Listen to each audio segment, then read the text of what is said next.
going on, everyone? Hope all of you are doing well. Welcome back to the Nightmare on Elm Street film reviews. Today I'm going to be reviewing A Nightmare on Elm Street 4, The Dream Master.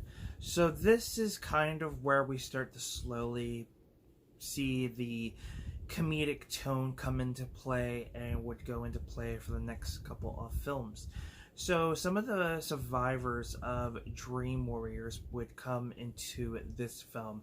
And of course, Freddy would wreak havoc. Of course, he would take out the rest of the remaining survivors of Part 3 and then introduce a new set of characters for this film.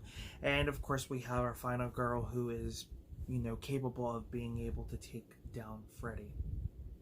Now, the plot seems to be just like any other plot, of course. We do have Robert Englund returning once again to reprise his role as Freddy. And like I said, this is kind of where we go more towards the comedic tone. To me, at times, this film just feels a little lost.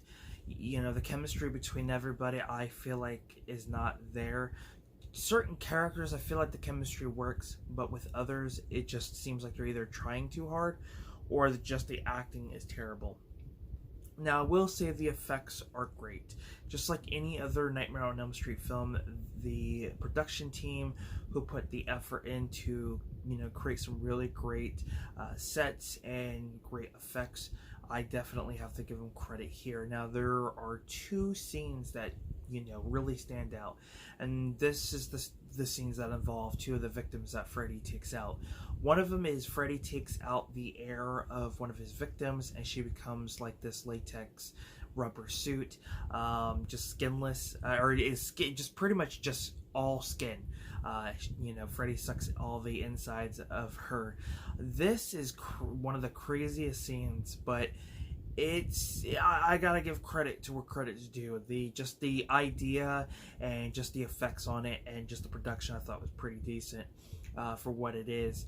But it definitely stands out, and I would say the cockroach scene is probably by far one of the best. You have one of the victims, she's working out.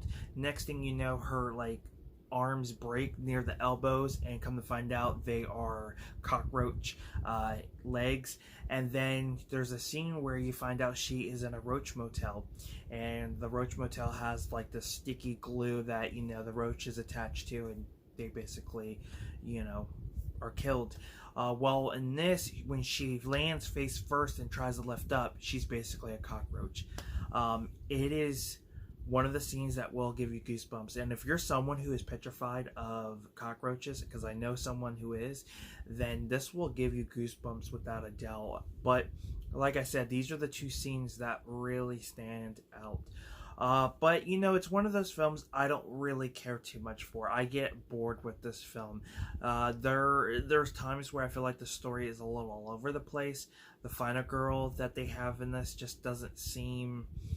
Sometimes I feel like she doesn't have any emotions in the film, and yeah, it's just kind of one of those things where you're just like, is this movie gonna end? But it is what it is.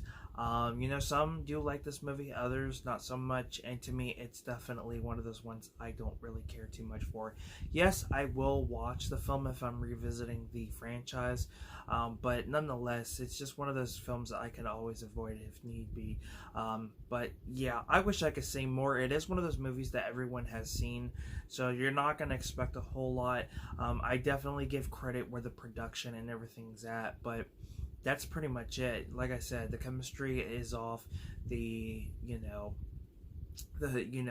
story I feel like is off, and yeah, I wish I could say more. I don't want this video rambling on for too long, but just let me know what your thoughts are on Part 4. I would love to hear your opinion.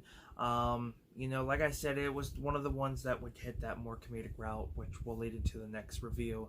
But with that being said, thank you guys for tuning into this review and thoughts of A Nightmare on Elm Street 4, The Dream Master. I am Film Talk with Mikey, and until next time, guys, we'll talk films.